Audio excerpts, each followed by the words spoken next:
이건 우리 아버지의 부적인데 어떻게 당신이 가지고 있죠? 강철같이 차가운 신 회장은 가난한 지원자를 당장이라도 쫓아낼 기세였지만 바닥에 떨어진 싸구려 메달의 맑은 소리에 말문이 막혀버렸다. 은색 표면에 난 익숙한 긁힘 자국을 본 그녀는 얼굴이 하얗게 질린 채청년의 멱살을 잡고 공포에 질린 목소리로 속삭였다. 20년 전 화재로 죽은 내 아이의 물건을 네가 어떻게 가지고 있지? 어떻게 이런 일이 일어날 수 있었을까? 이야기를 시작하기 전에 구독과 좋아요를 눌러주세요. 그리고 어디서 듣고 계신지 댓글로 남겨주시길 잊지 마세요. 행운이 항상 함께하길 바랍니다. 새벽 5시 반 지하 창문은 서리로 뿌옇게 막혀 있었다. 이민주는 이불을 걷어내자마자 숨부터 삼켰다. 공기가 살 속으로 파고들었다. 그는 두꺼운 양말을 찾지 않았다. 찾는다고 나올 곳이 아니었다. 대신 바닥에 내려앉은 냉기를 피해 작은 가스레인지에 주전자를 올렸다. 불꽃이 켜지는 소리가 유난히 크게 들렸다. 방 한쪽 오래된 요 위에 아버지 이동수가 누워 있었다. 민주는 젖은 수건을 데운 물에 적셔 꼭 짜고 아버지의 손등을 천천히 닦아주었다. 손가락 끝이 자꾸 굳어져서 민주는 손바닥으로 몇 번 더 감싸주었다. 아버지 오늘만 지나면. 민주는 말을 끝까지 하지 못했다. 약봉지 옆에 놓인 동전 몇 개가 그를 바라보는 것 같았다. 동수는 갑자기 눈을 떴다. 초점이 맞지 않는 눈동자가 천장과 민준 사이를 헤맸다. 그리고 그는 목에 걸린 낡은 은색 메달을 더 세게 움켜쥐었다. 조개 껍데기처럼 생긴 작은 로켓. 표면엔 오래된 긁힘 자국이 여러 줄로 남아 있었다. 해인, 동수의 입술이 움직였다. 민준의 가슴이 철렁 내려앉았다. 그 이름은 아버지가 가끔 아주 가끔만 꺼내는 단어였다. 꺼내는 날이면 하루가 무너졌다. 해인 누구예요? 또 그 이름이에요? 민주는 웃으려 했지만 웃음이 나오지 않았다. 그는 아버지의 손에서 메달을 빼앗지 않았다. 빼앗는 순간 아버지가 어린애처럼 울어버릴 걸 알았다. 주전자에 물이 끓었다. 민주는 컵라면 대신 어제 남겨둔 밥 한 숟갈에 뜨거운 물을 부어 죽 비슷한 걸 만들었다. 김치 한 조각을 잘게 찢어 위에 얹었다. 이것도 따뜻하면 사람은 잠깐 살아나는 것처럼 보였다. 민주는 아버지 입가에 숟갈을 가져갔다. 동수는 몇 번 삼키다 말고 또 메달을 만지며 중얼거렸다. 우리 집의 불. 민준의 손이 멈췄다. 그는 얼른 숟갈을 내려놓고 아버지의 어깨를 다독였다. 괜찮아요. 오늘 면접만 붙으면 약도 방도 다 바꿔요. 민주는 말끝을 올려 희망처럼 들리게 했다. 그리고 스스로에게도 그 말을 꽂아 넣었다.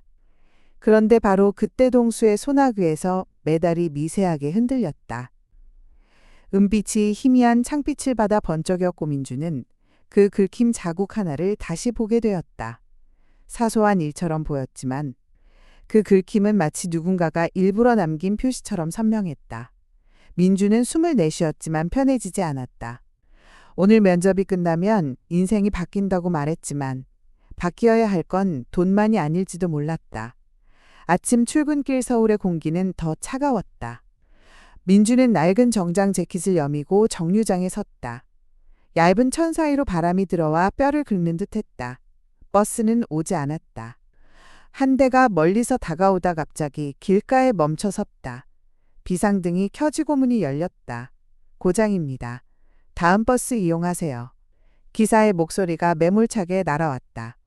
사람들은 한숨을 내쉬며 흩어졌다. 누군가는 택시를 잡으려 손을 들었다. 민주는 주머니 속을 더듬었다. 구겨진 지폐 한 장이 손끝에 걸렸다. 그걸 쓰면 오늘 약값이 비어진다. 그걸 쓰면 아버지가 밤에 잠을 설칠 것이다. 민주는 고개를 들었다. 멀리 HAN 그룹 비즈니스 센터의 유리 건물이 희미하게 보였다. 뛰자. 그 말이 입 밖으로 나오기도 전에 다리가 먼저 나갔다.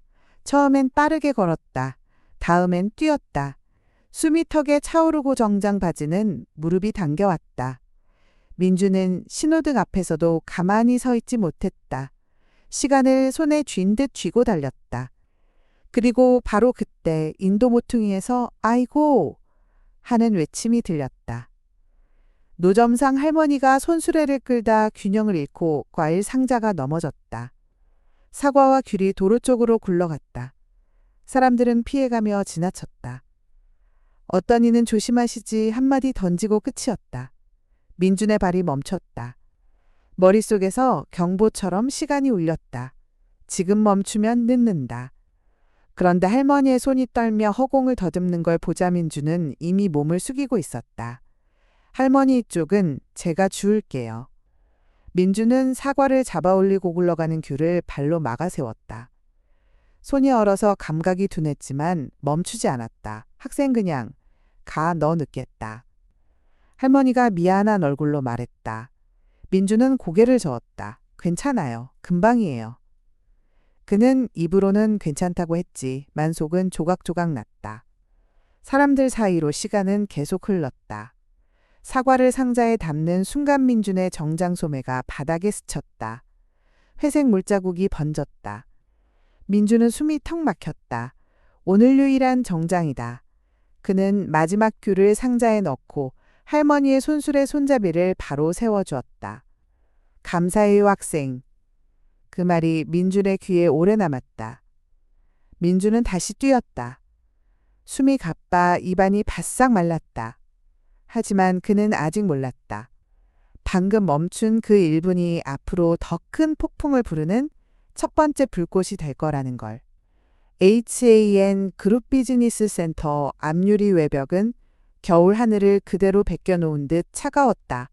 민준은 숨을 고르려다 포기했다. 지금 숨을 고르면 시간이 달아난다. 로비에 들어서자 공기가 달랐다. 따뜻했다. 그 따뜻함이 오히려 민준을 더 작게 만들었다. 반지하의 냉기와 너무 달랐으니까. 바닥은 대리석처럼 반짝였고 사람들은 모두 비슷한 표정이었다. 여유 있는 걸음 자존심이 깃든 어깨가격표가 보이지 않아도 비싼 옷들.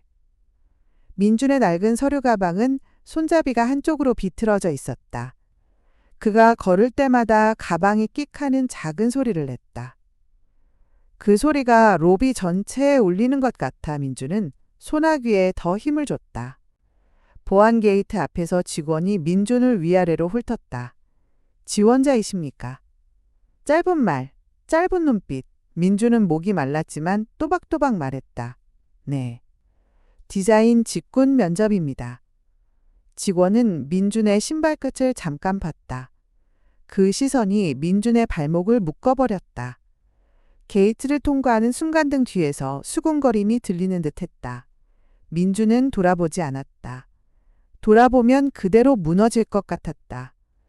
엘리베이터 앞 같은 지원자들이 서 있었다. 누군가는 두꺼운 포트폴리오를 가죽 케이스에 넣고 있었다. 누군가는 손목 시계를 만지며 말없이 웃었다. 민준은 자기 손을 봤다. 손등에 남은 과일의 냉기가 아직 가시지 않았다. 그는 서류 가방을 살짝 열어 안에 출력물을 확인했다. 프린트 한 장이 구겨져 있었다. 민준은 손바닥으로 조심스럽게 펴보려 했지만 잉크가 번질까봐 멈췄다.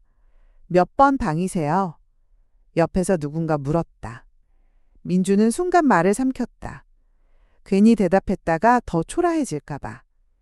그러나 그는 억지로 웃었다. 저는 3면접실이요. 상대는 민준의 소매에 번진 물자국을 보고 아주 잠깐 눈썹을 움직였다. 엘리베이터 문이 열렸다. 민준은 사람들 틈에 끼어들어갔다. 거울처럼 반짝이는 벽에 자신의 모습이 비쳤다. 정장 소매의 얼룩, 목깃이 약간 구겨진 셔츠. 하지만 눈만은 아직 꺼지지 않았다. 사소한 일처럼 보였지만 그 로비의 따뜻함은 민준에게 한 가지를 알려주고 있었다. 여긴 노력만으로는 통과할 수 없는 문턱이 있다는 것. 그리고 그 문턱 위에서 누군가가 이미 민준을 기다리고 있었다. 면접실 앞 대기실은 조용했다. 조용함이 오히려 사람을 찌르는 공간이었다. 종이 넘기는 소리펜 끝이 탁자에 닿는 소리까지 크게 들렸다. 민주는 의자 끝에 앉아 무릎 위에 포트폴리오를 올려두었다. 손바닥이 차가우면서 모서리가 자꾸 미끄러졌다. 그는 숨을 고르고 머릿속에서 발표 순서를 다시 돌렸다. 그때 맞은편에서 아 하는 낮은 탄식이 터졌다. 명문대 출신이라고 스스로 소개했던 지원자였다. 머리부터 신발까지 빈틈이 없어 보이던 남자. 그의 손이 떨고 있었다. 탁자 위 태블릿 화면이 젖어 있었다. 뚜껑이 열린 컵이 옆으로 쓰러져 갈색이 아닌 다른 진한 음료가 슬라이드 위로 번져갔다. 큰일 났어, 자료가. 남자는 얼굴이 하얘졌다. 주변 지원자들은 눈을 마주치지 않았다. 누군가는 입꼬리를 아주 살짝 올렸다. 민준의 심장이 쿵 내려앉았다. 지금 저 사람을 그냥 두면 경쟁자가 하나 줄어든다. 민준은 자기 발표 원고를 봤다. 아직 손도 못 댔다. 괜찮으세요? 민준은 자리에서 일어났다. 말이 먼저 나와버렸다. 남자가 민준을 보며 당황했다. 아니, 당신은? 민준은 대답 대신 태블릿을 받아들었다. 젖은 화면을 닫고 저장된 파일 목록을 확인했다. 백업은 있어요? 클라우드에 있을지도. 남자의 목소리가 갈라졌다. 민준은 손가락을 빠르게 움직였다. 와이파이를 연결하고 파일을 불러오고 깨진 폰트를 재정렬했다. 디자인을 하는 손은 이런 순간에 더 빠르게 움직였다. 생각이 아니라 손이 기억하고 있었다. 잠깐만요. 5분이면 됩니다. 민준은 시간을 보지 않으려 했지만 시계가 자꾸 눈에 들어왔다. 5분은 말이 쉽지 여기서는 사람 한 명의 인생이었다. 그리고 바로 그때 대기실 문이 열리며 직원이 고개를 내밀었다. 다음 지원자 준비하세요. 민준의 이름이 아니길 바랐는데 직원의 입술이 민준의 이름을 만들었다. 이민준 지원자님. 민준의 손이 잠깐 멈췄다. 남자의 태블릿 화면엔 아직 마지막 슬라이드가 비어 있었다. 민준은 자기 원고를 탁자 위에 내려놓았다. 그리고 남자의 마지막 슬라이드에 제목을 박아 넣었다.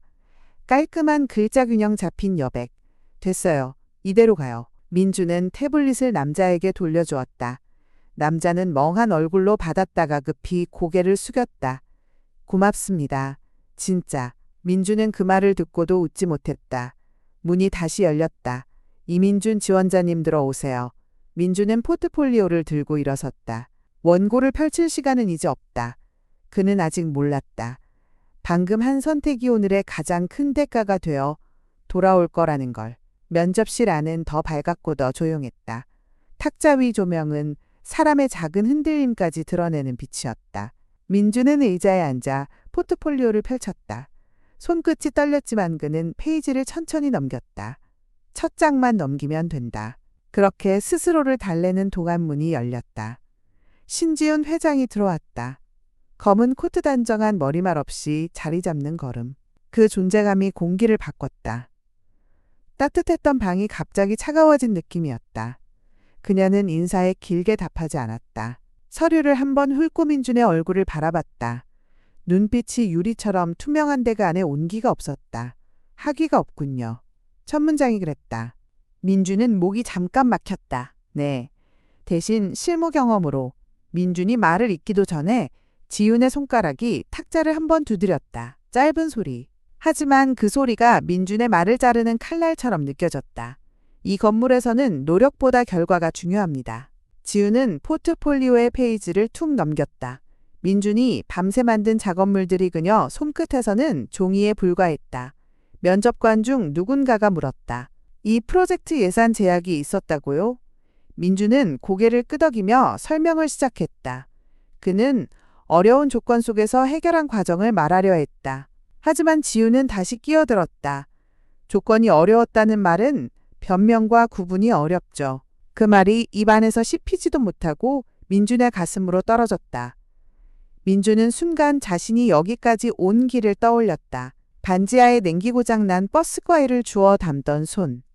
그 모든 게 지금 이 자리에서는 아무 가치가 없는 것처럼 보였다. 민준은 포기하고 싶었다. 그는 아니요라고 말하고 싶었지만 다른 말이 나왔다. 저는 결과를 만들 줄 압니다. 민준은 정면을 바라봤다. 눈을 내리면 끝이었다. 지우는 잠시 침묵했다. 그 침묵이 더 시끄럽게 느껴졌다. 그리고 그녀는 아주 낮은 목소리로 말했다. 그 자신감의 근거가 오늘 여기서 증명되길 바랍니다. 그 말은 기회처럼 들렸지만 동시에 경고였다. 민주는 마지막 질문을 마치고 의자를 밀어 뒤로 물렸다. 그는 이미 알았다. 지은의 마음은 움직이지 않았다는 걸. 서류를 정리하며 일어서는 순간 민준의 손가락이 포트폴리오 모서리에 걸렸다. 종이가 살짝 구겨졌다. 그 작은 소리조차 크게 울렸다. 그리고 바로 그때 지은이 자리에서 일어나며 목에 두른 스카프를 정리했다. 체인이 어딘가에 걸리는 듯 아주 미세한 금속 소리가 났다. 민주는 그 소리를 듣고도 아직 몰랐다. 그 금속 소리가 곧 그의 인생을 뒤집는 맑은 한 번의 울림이 될 거라는 걸. 신지우는 의자를 밀고 일어섰다. 검은 코트에 매무새를 고치며 스카프를 한 번 정리했다. 그 순간 딸깍하고 아주 작은 금속 소리가 났다. 스카프 끝이 책상 모서리에 걸린 듯했고 체인이 한 번 팽팽해졌다가 툭 끊어졌다. 민주는 눈을 깜빡할 틈도 없었다. 은색 조개 모양의 메달이 공중에서 한 번 흔들리더니 바닥으로 굴러떨어졌다. 딱딱한 바닥을 구르며 맑은 소리를 남겼다. 너무 맑아서 오히려 이상했다. 면접실의 공기가 잠깐 멈춘 듯했다. 지윤의 비서는 반사적으로 앞으로 나가려 했고 최태석 전무는 표정이 굳었다. 그만. 태석이 낮게 말했다. 그 말은 비서의 발을 묶는 밧줄 같았다. 메달은 민준의 구두 앞에 멈췄다. 민준은 몸을 숙였다. 그저 주워들이면 끝이다. 그렇게 생각했다. 그런데 손가락이 메달을 짚는 순간 민준은 멈칫했다. 메달의 표면에 난 긁힘 자국. 그 모양이 너무 익숙했다. 사소한 일처럼 보였지만 그 긁힘은 민준이 매일 아침아버지 손에서 보던 그 긁힘과 똑같았다. 메달은 살짝 벌어져 있었다. 완전히 열리진 않았지. 만 안쪽 잠금 장치가 보였다. 민준은 숨을 삼켰다. 자물쇠처럼 생긴 작은 걸쇠그 각도와 다른 자리가 아버지 메달과 동일했다. 그거. 민준이 무심코 입을 열자 태석의 눈이 번뜩였다. 그 눈빛은 손대지 말라가 아니라 말하지 말라였다. 민준은 메달을 두 손으로 감싸쥔 최지윤을 올려다봤다. 지윤의 얼굴은 아직 차가웠지만 눈동자 깊은 곳에서 아주 미세한 흔들림이 지나가는 듯 했다. 민준은 메달을 조심히 들어올려 탁자 위에 놓으려 했다. 그러나 그 순간 메달이 그의 손바닥에서 한 번 더 딸랑하고 울렸다. 그 소리가 마치 어떤 문을 두드리는 것 같았다. 그리고 바로 그때 민준의 입에서 스스로도 막지 못한 한마디가 흘러나왔다. 제 아버지 것과 똑같네요. 민준은 말해놓고도 믿기지 않았다. 면접실에서 아버지라는 단어를 꺼내는 건규칙 위반처럼 느껴졌다. 하지만 이미 늦었다. 잠금 장치에 난 흠집까지도요. 민준은 메달을 가리켰다. 그의 손끝이 떨렸다. 추위 때문만은 아니었다. 신지윤의 얼굴에서 무언가가 사라졌다. 차가운 권위가 아니라 잠깐의 공백. 그 공백에 낯선 감정이 스며들었다. 지윤은 숨을 들이마셨다가 아주 짧게 멈췄다. 그리고 눈을 한 번 감았다. 전말이 나오지 않는 침묵. 그 침묵이 더 시끄러웠다. 지윤의 손이 탁자 가장자리를 잡았다. 손가락이 미세하게 굳어 있었다. 그녀는 물을 찾듯 주변을 훑었지만 시선은 메달에 붙어 떨어지지 않았다. 갑자기 그녀의 눈썹이 찌푸려졌다. 머리 한쪽이 찌릿하다는 듣손이 관자놀이로 올라갔다. 그 순간 지윤의 숨이 거칠어졌다. 민주는 본능적으로 일어섰다. 괜찮으십니까? 그가 반사적으로 한 발 내딛자 태석이 즉시 가로막았다. 지윤의 귀에 어떤 소리가 스치는 것 같았다. 불규칙한 경보음 같은 울림. 그리고 아주 짧게 아이의 울음 같은 잔향이 기억의 틈에서 스쳐 지나갔다. 지윤은 균형을 잃고 비틀거렸다. 의자가 살짝 밀렸다. 서류 한 장이 바닥으로 떨어졌다. 태석이 재빨리 지윤의 팔을 붙잡았다. 회장님 잠깐 쉬셔야 합니다. 그 말은 걱정처럼 들렸지만 실은 명령이었다. 민주는 멀어진 메달을 바라봤다. 그 안에 무엇이 있든 없든 똑같다는 사실이 이미 이상했다. 왜? 어떻게? 누가? 지윤이 민준을 쳐다봤다. 그 눈빛은 날카로움이 아니라 공포에 가까웠다. 마치 아주 오래전에 잃어버린 것을 지금 손끝으로 만진 사람처럼. 그리고 바로 그 순간 지윤이 낮게 속삭이듯 말했다. 그걸 어디서 났지? 민준이 입을 열기도 전에 태석의 목소리가 방을 찢었다. 그만. 보안팀 호출해. 문이 열리자마자 정장을 입은 보안 요원 둘이 들어왔다. 민준은 무슨 일이냐고 묻기도 전에 팔목이 잡혔다. 잠깐만요. 저는 민준이 말하려는 순간 태석이 메달을 낚아채듯 가져갔다. 손에서 은빛이 사라지자 민준은 더 큰 공허를 느꼈다. 태석은 목소리를 높이지 않았다. 오히려 낮고 또렷했다. 그래서 더 무서웠다. 회장님 목걸이를 건드렸죠. 아닙니다. 바닥에 떨어져서 제가 주웠다고요? 면접실에서 물건에 손대는 게 어떤 의미인지 압니까? 민준의 말이 목구멍에 걸렸다. 면접관들의 시선이 얼음처럼 꽂혔다. 어떤 지원자는 대기실에서 보던 그 남자였고 그는 멀리서 굳은 얼굴로 서 있었다. 절도미수. 태석이 단어를 던졌다. 그리고 회장님께 불쾌감을 준 행위. 상황에 따라선 더 문제될 수도 있어요. 민준은 억울함보다 먼저 수치심이 올라왔다. 그는 아무도 다치게 하지 않았고 아무것도 훔치지 않았다. 그런데 이 방에서 그의 말은 가벼웠다. 보안 요원이 민준을 문 쪽으로 끌었다. 민준은 마지막으로 지윤을 봤다. 지윤은 여전히 관자놀이를 짚은 채 눈을 크게 뜨고 있었다. 회장님. 민준이 한 발 내디자 태석이 앞을 막으며 낮게 속삭였다. 회장님 지금 혼란스러우신 겁니다.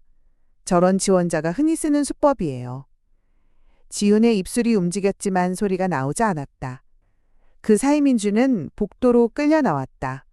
로비까지 내려가는 길이 길게 느껴졌다. 보안 요원들은 예의 바른 표정으로 그러나 단단하게 민준을 움직였다. 사람들의 시선이 따라붙었다.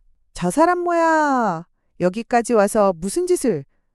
속삭임이 유리벽에 부딪혀 되돌아왔다. 출입구 앞에서 보안 요원이 마지막으로 말했다. 다시는 출입하지 마세요. 문이 열리고 찬 바람이 민준의 얼굴을 때렸다. 그는 한 발을 밖으로 내디디며 뒤를 돌아봤다. 유리문 너머 태석이 메달을 주머니에 넣는 모습이 보였다. 사소한 일처럼 보였지만 그 순간 민준은 확신했다.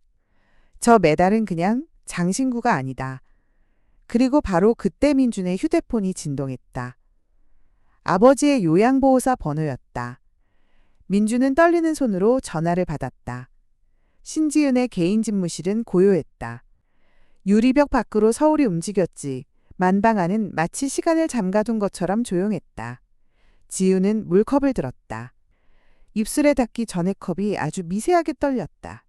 그녀는 스스로를 다그치듯 컵을 내려놓았다. 메달. 지윤이 말하자 비서가 즉시 다가왔다. 태석이 먼저 앞을 막았다. 회장님 지금은 쉬셔야. 열어봐요. 지윤의 목소리는 낮았지만 단단했다. 비서는 메달을 조심스럽게 펼쳤다. 안은 비어 있었다. 그 사실이 더 이상했다. 비어 있는데도 무겁게 느껴졌다. 지윤은 메달의 표면을 손끝으로 문질렀다.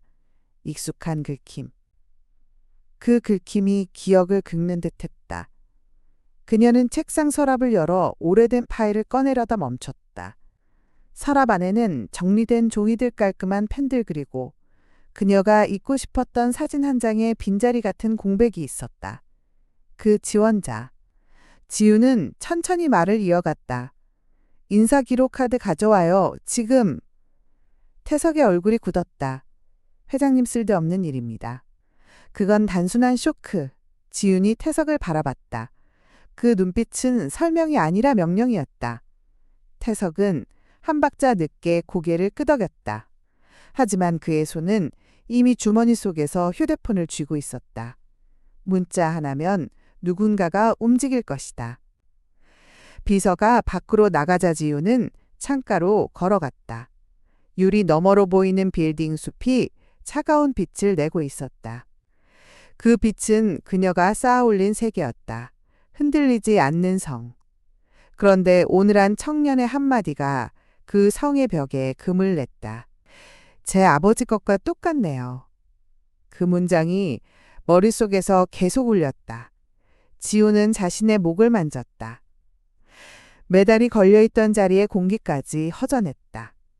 그리고 바로 그때 비서가 돌아와 얇은 서류 한 장을 책상 위에 올려놓았다. 이민준. 이름 세 글자가 검은 잉크로 박혀 있었다. 지우는 서류를 펼치자마자 손을 멈췄다.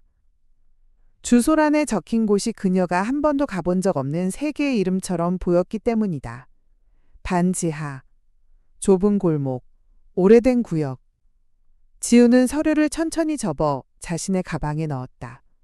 태석이 그 움직임을 보며 미세하게 이를 악물었다. 지우는 아직 몰랐다. 그 서류 한 장이 태석이 숨겨온 20년의 문을 열어버릴 거라는 걸. 민주는 해가 지기 전에 집에 도착했다. 반지하 계단을 내려갈수록 공기가 눅눅해졌다. 회사 로비의 따뜻함은 거짓말처럼 사라졌다. 문을 열자 아버지의 기침소리가 먼저 들렸다. 요양보호사는 미안한 얼굴로 말했다. 오늘은 좀 불안해하셨어요. 계속 이름을 찾으시고요. 민주는 고개를 끄덕이며 신발을 벗었다. 손끝이 아직도 얼어 있었다. 그가 아무리 주먹을 쥐어도 따뜻해지지 않았다. 동수는 민준을 보자 눈을 크게 떴다. 그리고 갑자기 말했다.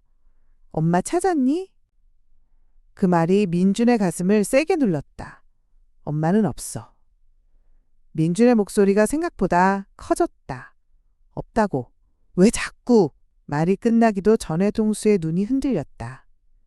그는 아이처럼 메달을 꽉 쥐고 시선을 바닥으로 떨고 있다. 민주는 그제야 자신이 무슨 짓을 했는지 깨달았다. 민주는 급히 무릎을 꿇었다. 아버지 미안해요. 제가 오늘. 그는 말을 잇지 못했다. 오늘 당한 모욕과 억울함이 입안에서 뒤엉켰다. 민주는 부엌의 작은 전기포트에 물을 올렸다. 따뜻한 물이라도 있어야 했다. 그는 밥그릇을 꺼내고 김치 한 조각을 잘게 찢었다. 따뜻함은 늘 이렇게 시작됐다. 아버지가 잠시 눈을 감은 틈을 타 민주는 아버지의 메달을 조심히 들어 올렸다. 손바닥 위에 은빛, 그 긁힘, 잠금 장치. 민주는 서랍 깊숙한 곳에서 낡은 연필과 작은 스케치북을 꺼냈다. 연필 끝이 종이에 닿자 사각하는 소리가 났다. 그 소리는 이상하게 마음을 붙잡아줬다. 민주는 기억 속 면접실의 메달을 떠올리며 아버지, 메달의 흠집위치를 그렸다.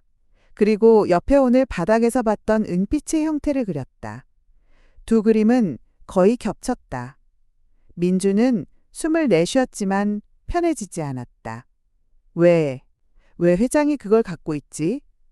그가 혼잣말처럼 말했다. 그때 아버지가 이불 속에서 작게 중얼거렸다. 해인 집. 민준의 손이 멈췄다. 사소한 일처럼 보였지만 그 이름과 회장의 눈빛과 메달의 흠집이 하나의 선으로 이어지는 느낌이 들었다. 민준은 스케치북을 덮고 자리에서 일어섰다. 알아내야 해. 그는 낮게 말했다. 누구에게도 아닌 자기 자신에게.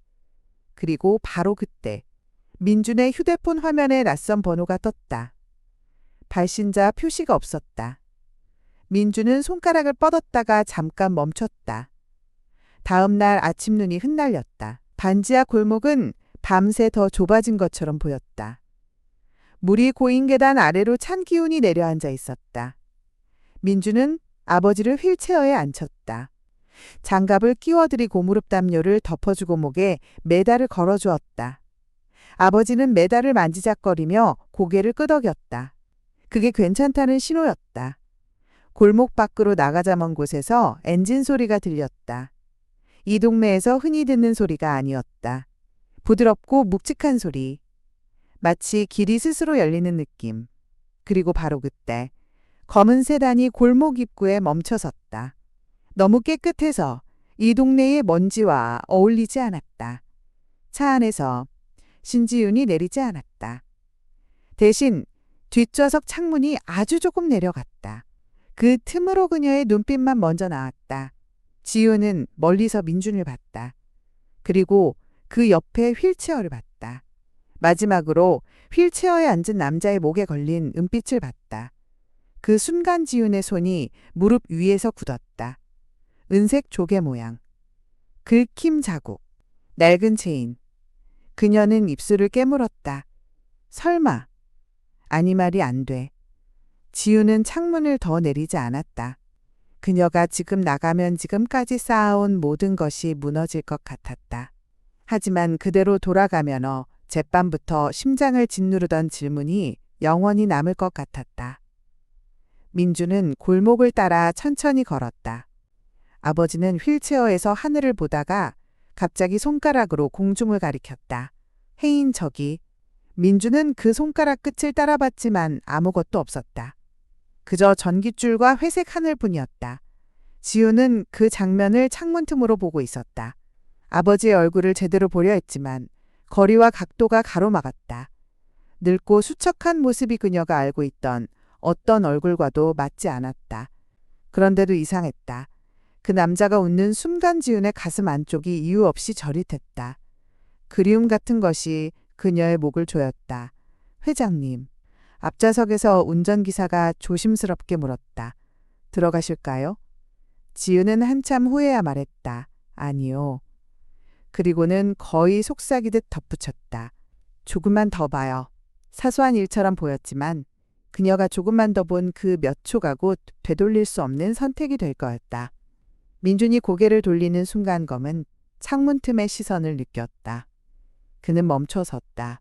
차 쪽을 바라봤다. 창문은 이미 올라가 있었다. 하지만 민준의 등골은 서늘해졌다.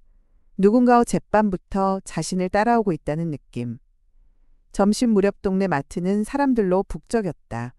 민준은 집 나르는 아르바이트 조끼를 입고 박스를 옮기고 있었다. 손등이 거칠어졌지만 그런 건 이제 신경 쓸 여유가 없었다. 이거 창고로요. 점장이 툭 던지듯 말했다. 민준은 네 하고 대답하며 박스를 들었다. 그때 자동문이 열리며 찬 바람이 들어왔다. 마트의 형광등, 아래로 눈이 묻은 코트자락이 지나갔다. 민준은 처음엔 몰랐다. 여기 동네에 어울리지 않는 걸음. 그리고 물건을 고르는 손에 망설임 없는 정확함. 신지윤이었다. 하지만 그녀는 회장의 얼굴이 아니었다. 화장도 덜 했고 머리도 단정히 묶었지만 비서가 해준 완벽함이 아니라 스스로 한 단정함이었다. 그녀는 생수 2병을 집어들고 계산대로 향했다. 그리고 계산대 옆에서 박스를 정리하던 민준을 보며 한 발방향을 틀었다. 여기 직원분. 그녀의 목소리는 조용했다. 민준은 고개를 들다가 순간 굳었다. 지우는 민준의 얼굴을 자세히 들여다봤다. 어제 면접실의 혼란 속에서 보지 못했던 것. 입꼬리에 속눈썹의 모양 그리고 어딘가 낯익은 눈빛. 민준은 한 발 뒤로 물러났다.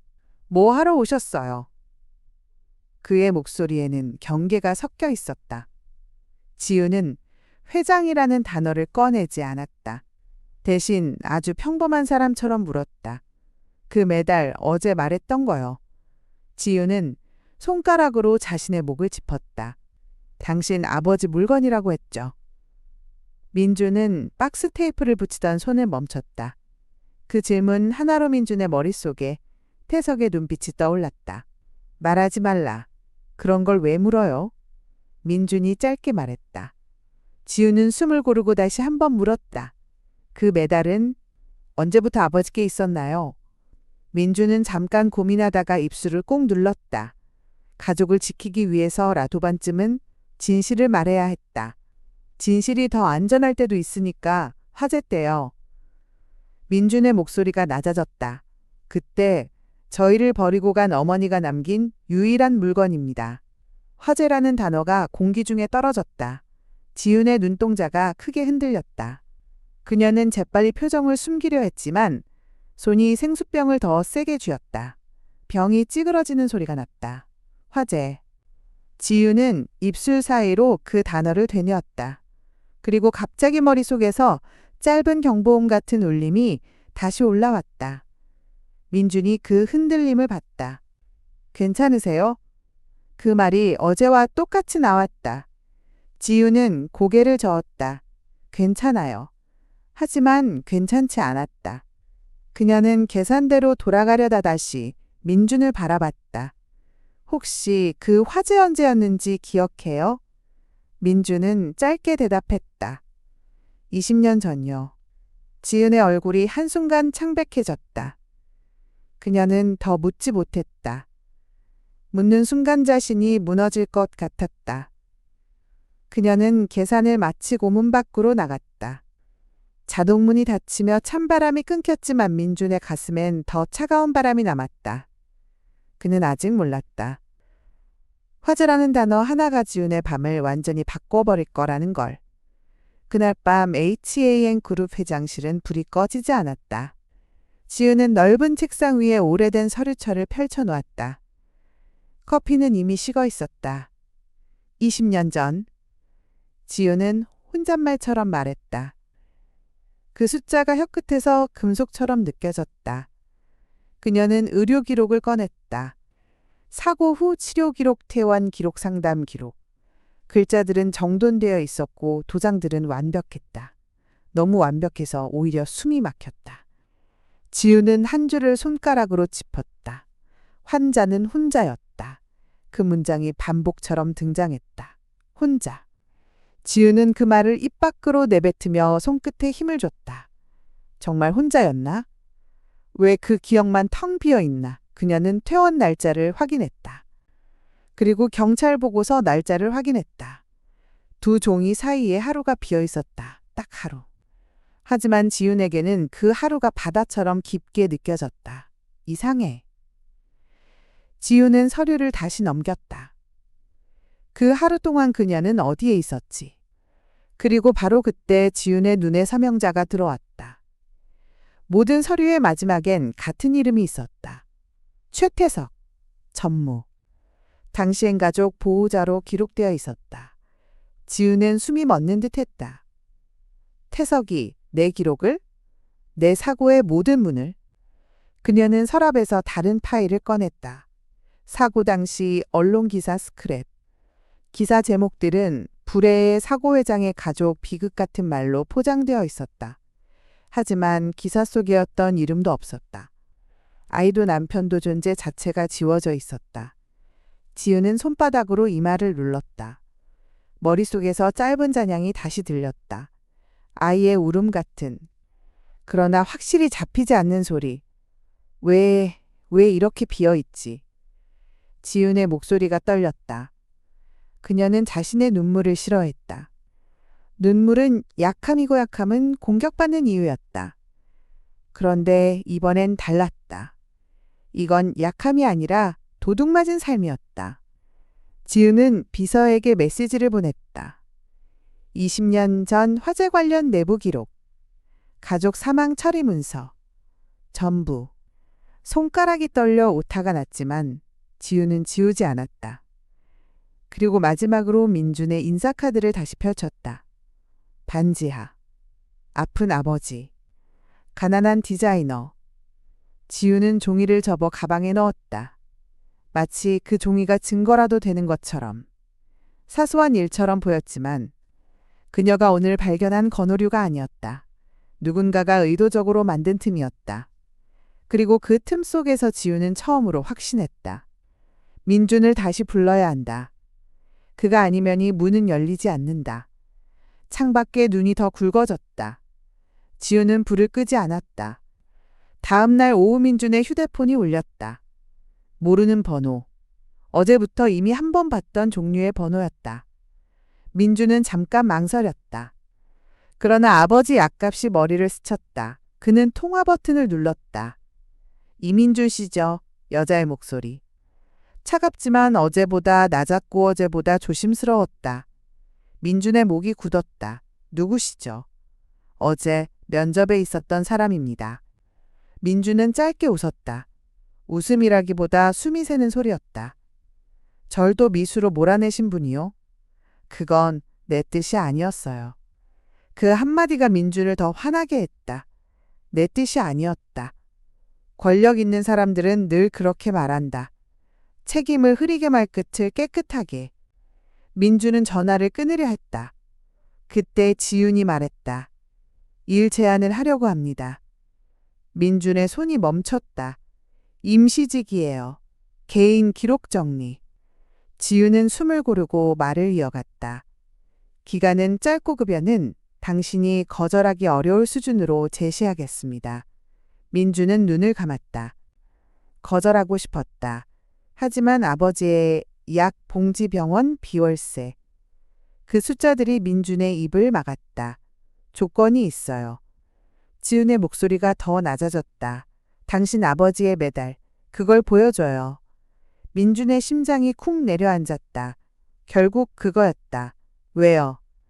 민준이 물었다. 회장님이시니까. 뭐든 가져가실 수 있어서요. 지은은 잠시 말이 없었다. 그리고 아주 조용히 말했다. 가져가려는 게 아닙니다. 확인하려는 거예요. 나도 알아야 하니까. 민주는 이를 악물었다.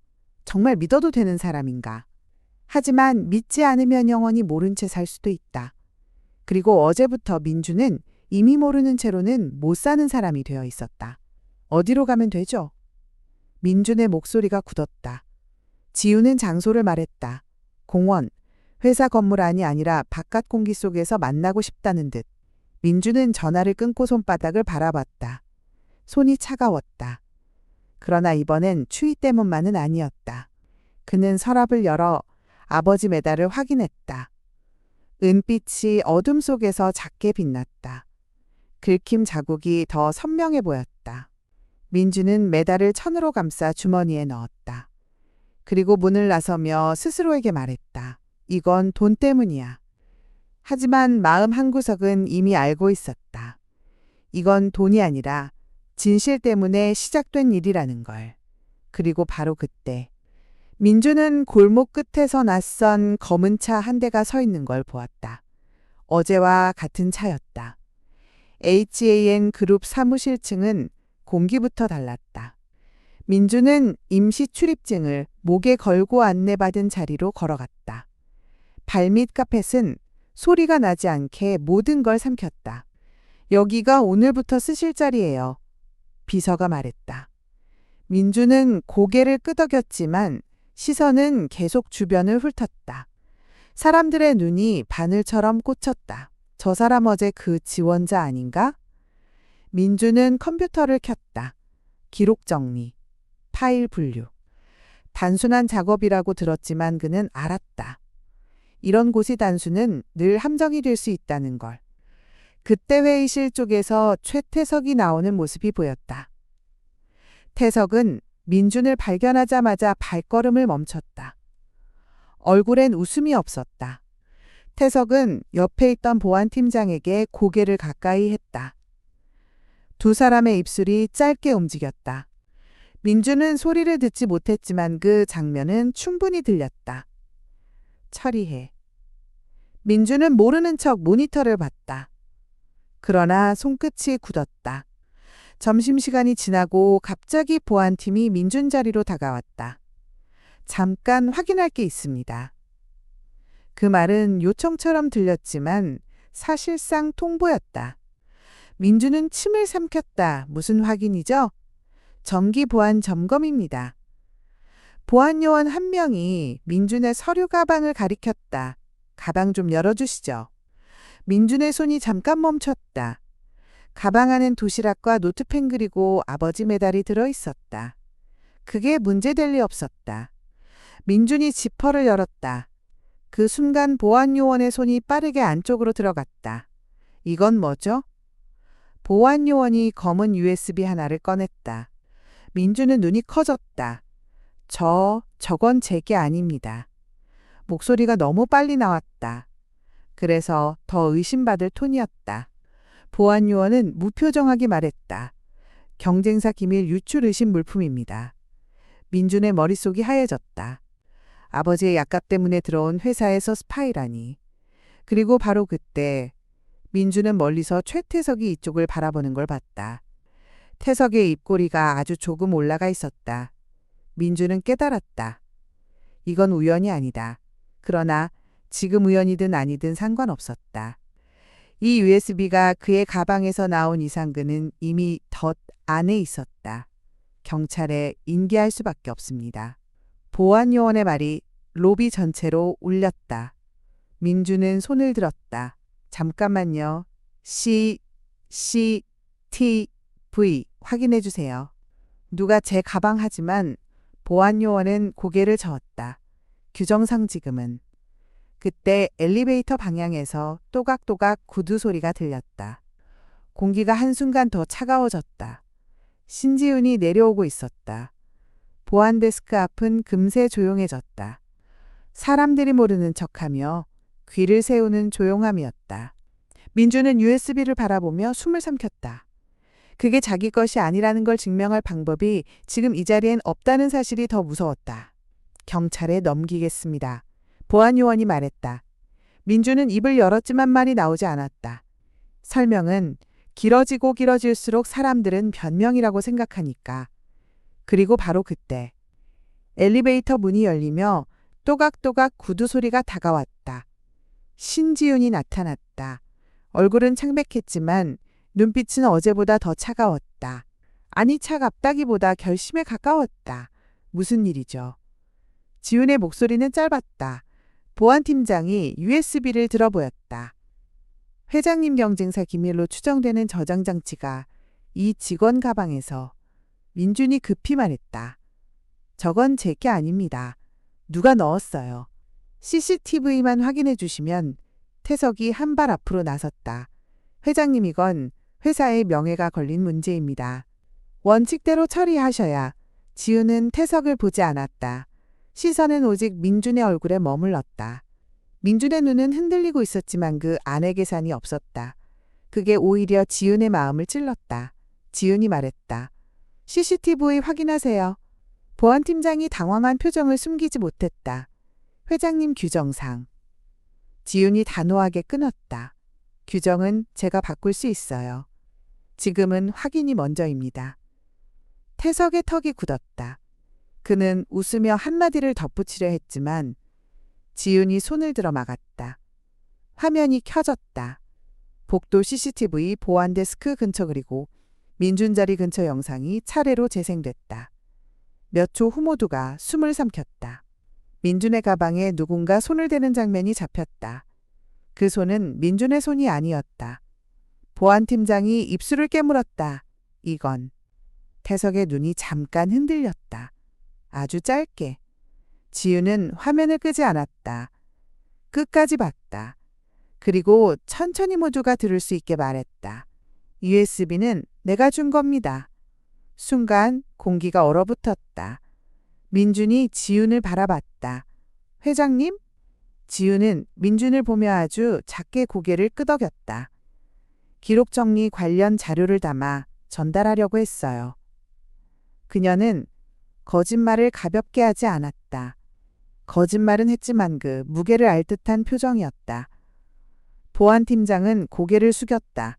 확인 부족했습니다. 죄송합니다. 민주는 풀려났지만 이상하게 마음이 더 무거웠다. 지훈이 자신을 구했다. 그러나 그 방식이 진실이 아니라 권력이라는 점이 민준을 불편하게 했다. 태석은 억지로 웃었다. 회장님께서 직접 주셨다면 그럼 문제 없군요. 하지만 그의 목소리엔 모서리가 있었다. 지훈은 태석에게 시선을 돌렸다. 전무님, 딱 두 글자. 그 두 글자에 내가 너를 보고 있다는 뜻이 담겨 있었다. 사소한 일처럼 보였지만 오늘 이 자리에서 바뀐 건 USB 사건만이 아니었다. 민준의 위상, 지훈의 결심, 그리고 태석의 분노. 민준이 자리로 돌아가려는 순간 지훈이 낮게 말했다. 오늘 퇴근 후 내 집무실로 오세요. 매달 잊지 말고요. 민준은 고개를 끄덕였지. 맘목이 바짝 말랐다. 그는 아직 몰랐다. 오늘 밤 그 메달 두 개가 만나며 20년의 거짓이 처음으로 모양을 드러낼 거라는 걸. 퇴근 후회장 집무실 앞 복도는 텅 비어 있었다. 사무실 불은 거의 꺼져 있었고 지훈의 방만 은은하게 빛이 새어나왔다. 민주는 주머니 속 천 조각을 만졌다.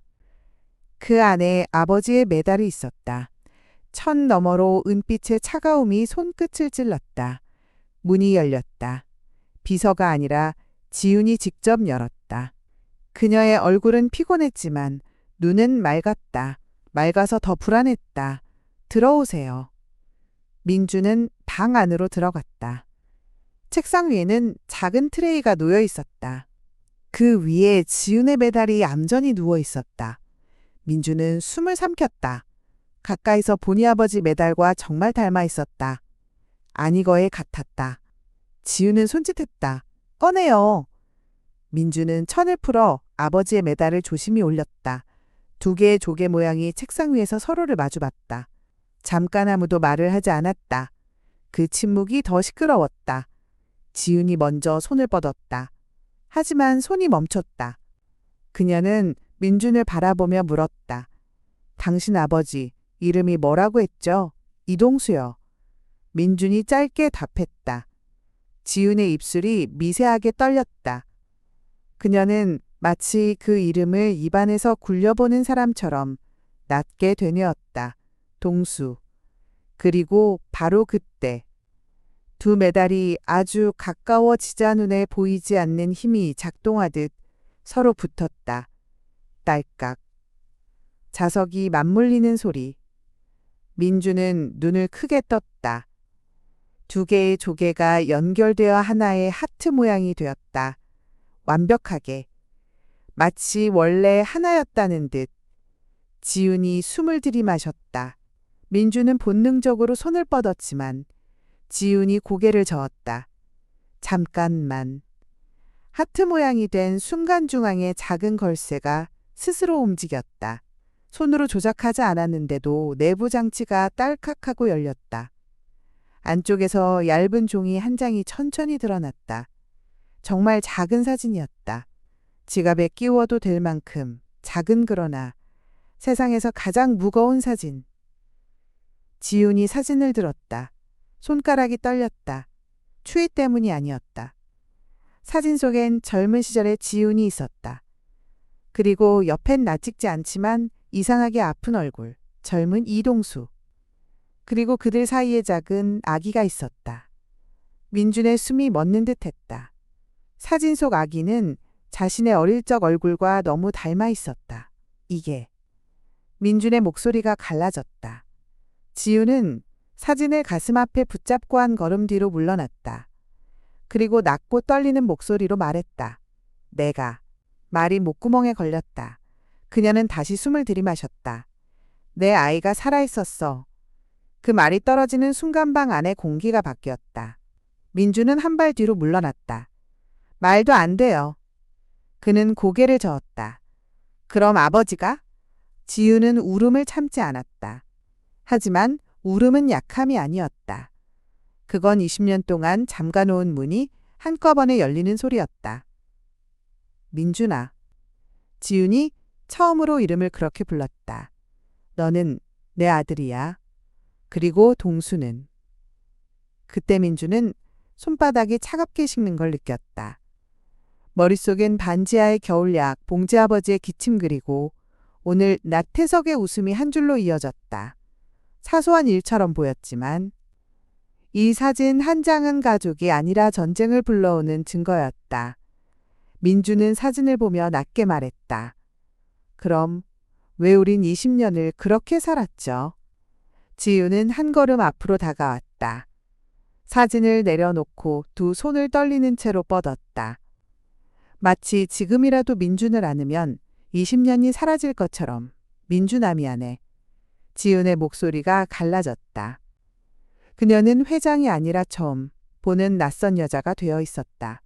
하지만 민주는 뒷걸음질 쳤다. 의자가 바닥에서 스치며 소리가 났다. 그 소리가 마치 선을 긋는 것 같았다. 안 돼요.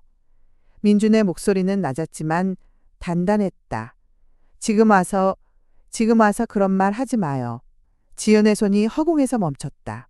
그 손끝이 떨렸고 그녀는 그 떨림을 감추려 손을 내렸다. 민주는 책상 위의 메달을 바라봤다. 하트 모양으로 붙어있는 은빛. 아름답게 맞물린 모양이 오히려 잔인했다. 아버지는요? 민준이 물었다. 아버지는 20년 동안 매일 겨울을 버텼어요. 민주는 자기 손을 들어 보였다. 거칠어진 손등 싸구려 장갑, 자국 작업으로 굳은 마디. 그 손은 증거였다. 말이 아니라 삶이. 약값이 없어서. 민준이 말을 삼키며 다시 말했다. 집에서 난방을 못 틀 때도 있었어요. 그런데 회장님은. 지은이 고개를 젓고 입술을 깨물었다. 난 몰랐어. 난 정말로. 그녀는 자기 머리를 두 손으로 감싸쥐었다. 기억이 비어 있었어. 민주는 웃지 않았다. 웃으면 그건 용서처럼 보일까봐. 기억이 비어 있었으면 그럼 우린 뭐예요? 민준이 한 발 더 물러났다. 우린 그냥 없는 사람이었나요? 지훈이 무너질 듯 앉았다. 의자가 조용히 움직였고 그녀의 어깨가 떨렸다. 그녀는 민준에게 뭔가를 설명하고 싶어 했지만 설명은 너무 늦었다. 민준은 메달을 집어들었다. 하트 모양이 풀리며 딸깍 소리가 났다. 그 소리가 헤어짐의 소리처럼 들렸다. 이거. 민준은 사진을 잠깐 바라보다가 메달만 주머니에 넣었다. 사진은 남겨두었다. 그 사진을 갖고 가면 마음이 흔들릴 것 같았다. 지훈이 울먹이며 말했다. 민준아, 부탁이야. 조금만. 민준은 고개를 저었다. 조금이요? 그는 짧게 숨을 내쉬었다. 20년은 조금이 아니에요. 민준은 문 쪽으로 걸어갔다. 손잡이를 잡는 순간 뒤에서 지훈의 목소리가 다시 들렸다. 태석이. 지훈이 떨리는 목소리로 말했다. 태석이 뭔가 알고 있는 것 같아. 민준의 손이 멈췄다. 그 이름이 묻은 퍼즐의 그림자를 한꺼번에 길게 느렸다. 민준은 문을 열고 나갔다. 복도는 차가웠다. 그는 엘리베이터를 기다리지 않았다. 계단으로 뛰었다. 그리고 바로 그때 휴대폰이 울렸다. 이번엔 집주인 번호였다. 민준의 심장이 쿵 내려앉았다. 민준은 반지하로 돌아오는 길 내내 휴대폰을 쥐고 있었다. 통화 버튼을 누르기가 두려웠다. 누르면 현실이 확정될 것 같아서. 계단을 내려가 문을 열었을 때 집안은 이상하게 고요했다. 아버지는 잠들어 있었고 메달은 베개 옆에 놓여 있었다. 민주는 안도의 숨을 내쉬려 했지만 현관 바닥에 놓인 종이 한 장이 먼저 눈에 들어왔다. 퇴거 예정 통지. 검은 글씨가 너무 또렷했다. 민준의 손이 종이를 짚는 순간 휴대폰이 다시 울렸다. 요양병원 상담실 번호였다. 민준은 결국 받았다. 네.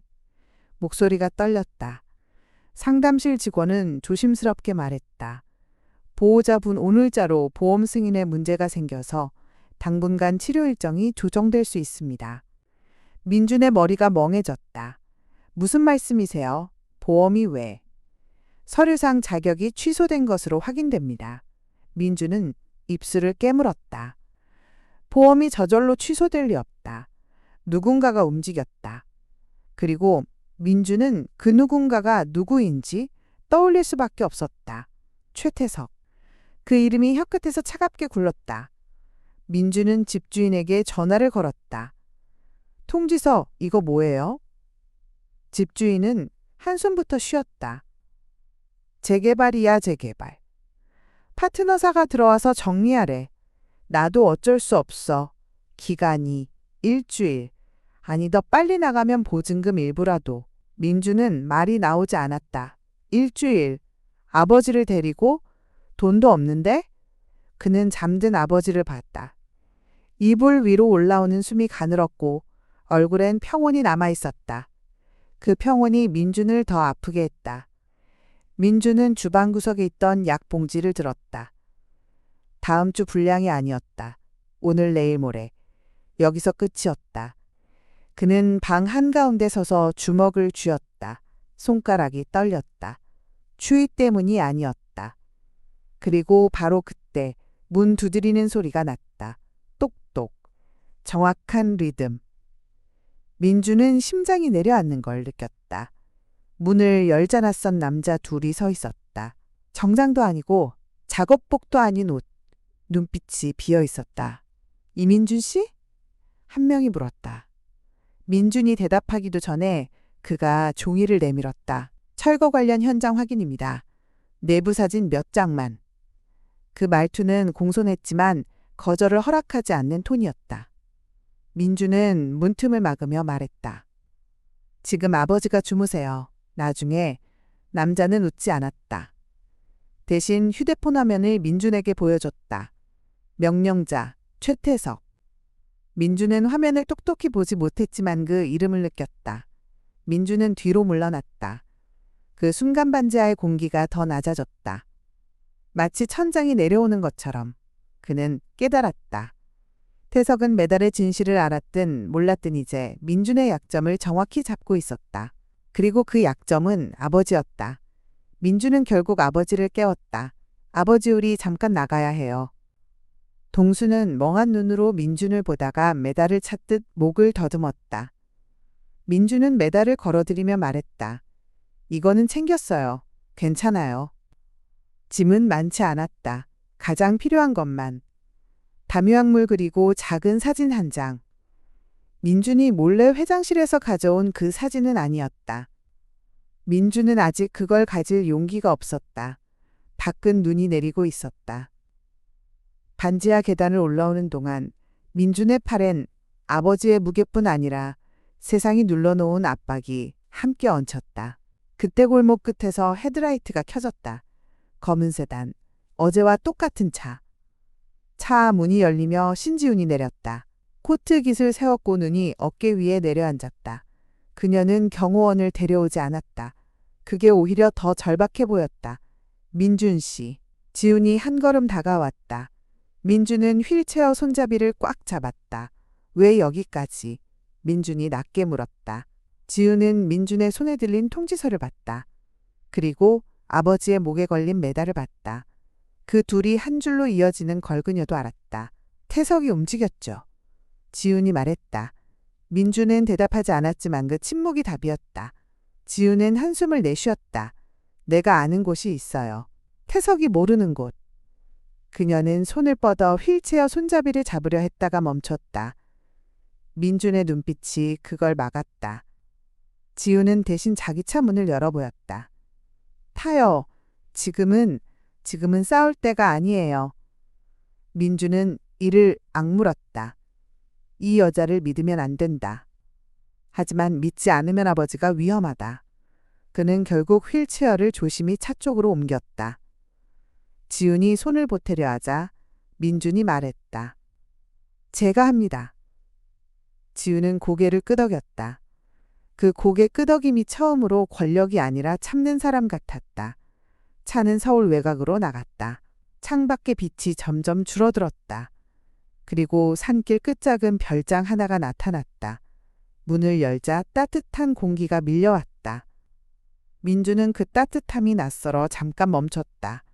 반지하의 냉기와 너무 달랐다. 지우는 소매를 걷어올렸다. 부엌 여기죠. 그녀는 서툴게 냉장고를 열었다.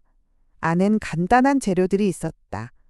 누군가 가사라는 있지만 자주 오지 않는 집의 냄새. 지우는 밥을 씻었다. 쌀을 씻는 손동작이 어색했다. 민주는 그 모습을 보며 웃을 뻔했지. 만웃음이 나오지 않았다. 내가 해볼게요. 지윤이 말했다. 그리고 밥솥 버튼을 잘못 눌러 한 번 더 눌렀다. 삐삐 소리가 났다. 민주는 결국 다가가 버튼을 정리해줬다. 두 사람의 손이 잠깐 가까워졌다가 바로 떨어졌다. 잠시 후 지윤은 미역국 비슷한 걸 끓였다. 간은 맞지 않았지만 따뜻했다. 민주는 아버지에게 한 숟갈 떠먹였다. 동수는 천천히 삼키고 지윤을 바라봤다. 그리고 정말 뜻밖에도 아주 희미하게 웃었다. 지윤, 동수가 말했다. 그 이름이 공기 중에 떠오르자 지윤의 눈이 커졌다. 지윤은 숨을 들이마셨다. 그녀는 울지 않으려 했지만 눈가가 젖어들었다. 사소한 일처럼 보였지만 동수의 한마디는 기억의 문을 두드리는 열쇠였다. 그리고 바로 그때 지윤은 알았다. 오늘 밤자신은 더 이상 도망칠 수 없다는 것을. 별장안은 조용했다. 난방이 돌아가며 내는 낮은 소리만벽을 따라 흐르고 있었다. 민주는 아버지의 이불을 다시 덮어주었다. 동수는 잠든 듯 했지만 손은 메달을 놓지 않았다. 손가락이 은색 표면을 더듬었다. 지우는 부엌 싱크대 앞에서 그릇을 씻었다. 거품이 손등을 타고 내려갔다. 그녀는 그 거품이 마치 죄책감처럼 느껴져 물을 더 세게 틀었다. 그리고 바로 그때 거실 쪽에서 아주 낮은 소리가 들렸다. 흥, 흥. 동수가 자장가처럼 어딘가 익숙한 멜로디를 흥얼거리고 있었다. 지훈의 손이 멈췄다. 물줄기가 계속 떨어졌지만 그녀는 움직이지 못했다. 그 멜로디는 처음 듣는 노래가 아니었다. 지훈은 천천히 거실로 걸어갔다. 발걸음을 죽였다. 민준도 소리를 듣고 문턱에서 지훈을 바라봤다. 동수의 목소리는 갈라졌지만 멜로디의 형태는 분명했다. 지훈의 가슴 안쪽이 갑자기 뜨거워졌다. 마치 잠긴 문에 열쇠가 꽂히는 느낌. 지훈의 눈앞이 흔들렸다. 별장의 따뜻한 조명이 사라지고 어둡고 차가운 밤의 공기가 밀려왔다. 차 안. 누군가의 손이 운전대를 잡고 있었다.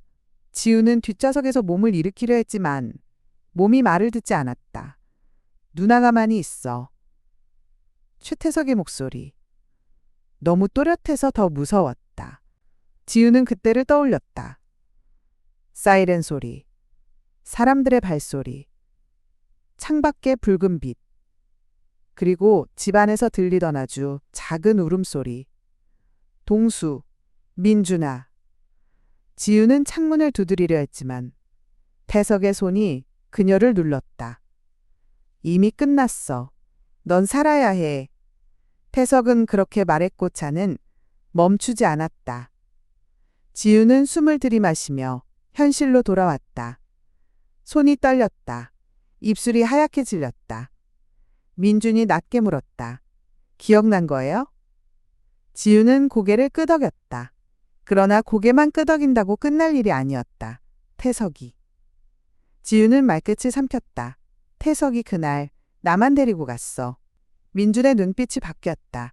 분노가 아니라 믿을 수 없다는 얼어붙은 공포였다. 지우는 다시 말을 이었다. 그리고 그 후의 기록도 전부 태석이 잡고 있었어. 그 말이 떨어지자 별장 안의 따뜻함이 갑자기 얇아졌다. 지우는 민준을 똑바로 바라봤다. 이제 도망치지 않을게. 그녀는 낮게 말했다. 태석이 왜 그랬는지 끝까지 밝혀야 해. 사소한 일처럼 보였지만 동수의 자장가 한 줄이 20년의 거짓을 무너뜨리는 첫 파열음이 됐다. 그리고 바로 그 순간 지훈의 휴대폰이 진동했다. 화면엔 짧은 속보 알림이 떠 있었다. 회장 관련 루머 확산. 지훈의 손가락이 얼어붙었다. 다음 날 아침 별장 앞 도로에 낯선 차들이 늘어섰다. 카메라 렌즈가 겨울 햇빛을 받아 번쩍였다. 지훈은 커튼 틈으로 밖을 봤다. 기자들이 있었다. 그들이 들고 있는 건 질문이 아니라 이미 정해진 결론이었다. 민주는 TV를 켰다가 멈췄다. 뉴스 화면 속 자막이 너무 빨리 지나갔다. 회장 이상 행동정체 불명 남성과 동거 의혹 이사회 해임. 논의. 민주는 리모컨을 내려놓았다. 손이 굳었다. 이건 소문이 아니라 공격이었다. 지우는 담담한 얼굴로 코트를 집어들었다. 나가야 해요. 민준이 즉시 막았다. 지금 나가면 먹잇감이에요. 민준의 목소리는 단단했지만 그 안에 급한 떨림이 있었다. 지우는 고개를 저었다. 내가 숨으면 태석이 이긴 걸로 기록돼. 그녀는 창문 너머 기자들을 보며 낮게 덧붙였다. 그리고 너희를 더 위험하게 만들 거야. 밖에서 누군가 소리쳤다. 회장님, 사실입니까? 다른 목소리가 덮었다. 노숙자 내연남이라던데요. 단어들이 유리벽에 부딪혀 튕겨 들어왔다.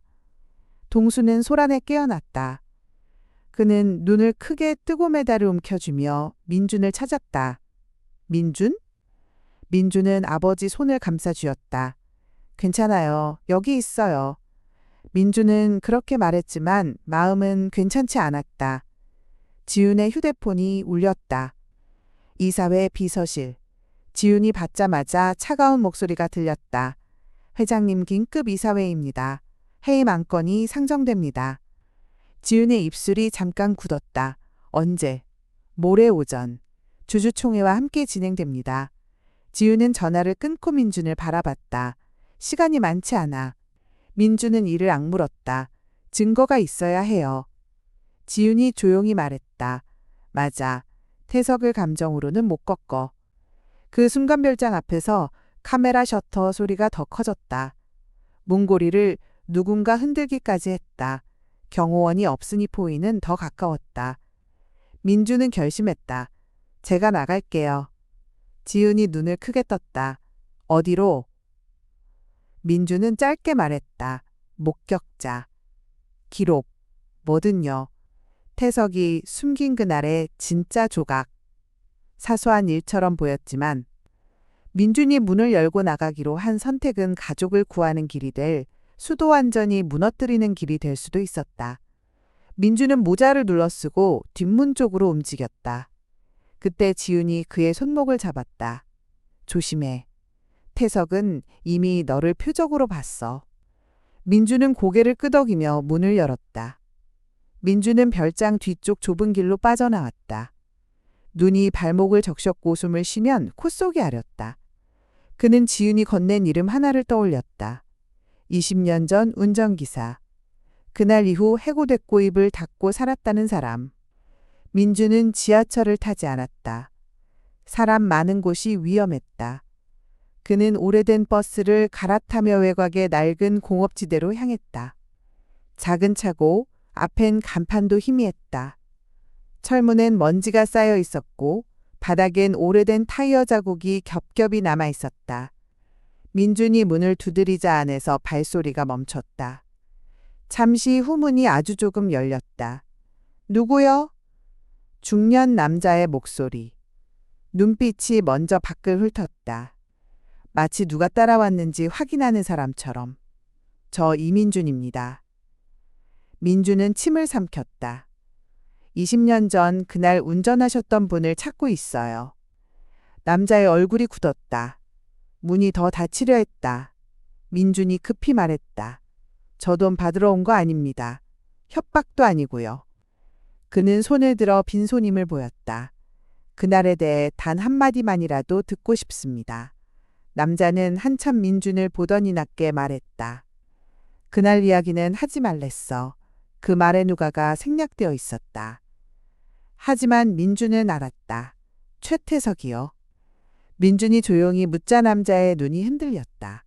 그 흔들림이 대답이었다. 민준은 한 걸음 다가가지 않았다. 대신 자신의 낡은 장갑을 벗어 손에 쥐었다. 저희 아버지, 지금도 메달을 움켜쥐고 살아요. 기억이 끊겨도 그 물건만은 놓지 못해요. 남자의 표정이 조금 무너졌다. 민주는 마지막으로 말했다. 회장님도 기억이 돌아왔습니다. 이제 숨길수록 더 큰 사람이 다칩니다. 침묵이 길었다. 차고 안에서 엔진오일 냄새만 맴돌았다. 그리고 바로 그때 남자가 문을 조금 더 열었다. 들어와요. 빨리. 민준이 들어서자 남자는 문을 걸어 잠갔다. 마치 세상과 단절하려는 사람처럼. 남자는 낡은 캐비닛에서 작은 봉투 하나를 꺼냈다. 이건 내 보험 같은 거였어. 그는 봉투에서 USB를 꺼냈다. 블랙박스 4번. 원본은 오래전에 없어졌지. 남자는 민준을 똑바로 보지 못했다. 난 그날 차를 몰았고 누군가는 명령했어. 민준은 USB를 받는 손에 힘이 들어갔다. 작은 무게였지만 세상을 뒤집을 무게였다. 이거면 끝낼 수 있어요. 민준이 말하자 남자는 고개를 저었다. 끝? 아니. 남자는 떨리는 목소리로 덧붙였다. 그 사람은 끝까지 와. 조심해. 사소한 일처럼 보였지만 USB 하나를 손에 쥐는 순간 민준은 이미 돌아갈 수 없는 길에 들어섰다. 민준이 밖으로 나가려는 순간 휴대폰이 진동했다. 발신자. 알 수 없음 그리고 그 뒤로 차고 밖에서 차가 멈추는 소리가 들렸다. 민준은 차고 뒷문으로 빠져나왔다. 눈발이 더 거세졌다. 그는 USB를 주머니 안쪽 깊숙이 넣고 손으로 계속 확인했다. 택시를 잡아탔다. HAN 그룹 비즈니스 센터로요. 최대한 빨리요. 기사님이 고개를 끄덕였다. 차는 도심 쪽으로 들어섰다. 민주는 지윤에게 전화를 걸었다. 하지만 신호만 울리고 받지 않았다. 별장은 기자들로 포위됐을 테니 연락이 끊겼을 수도 있었다.